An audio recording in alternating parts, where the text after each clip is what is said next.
Karen, papagawa ka ba ng bahay? Sarap ko eh. Kailangan ko nga gamit eh. Ay,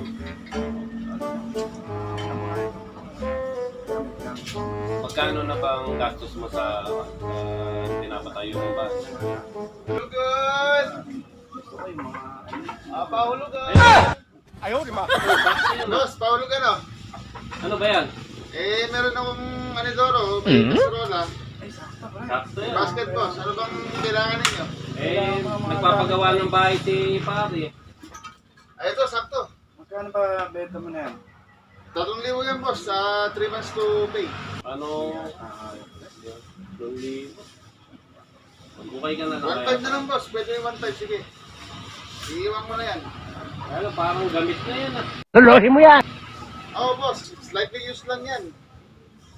Walang diferensya. Kahit subukan nyo ngayon, walang problema. Kaya para. Second hand pala. Second hand pala. Sige, sige. Uwi mo na lang yan. Uwi mo na lang yan. Hala, gamit na yan eh. Kung ano binibenta mo.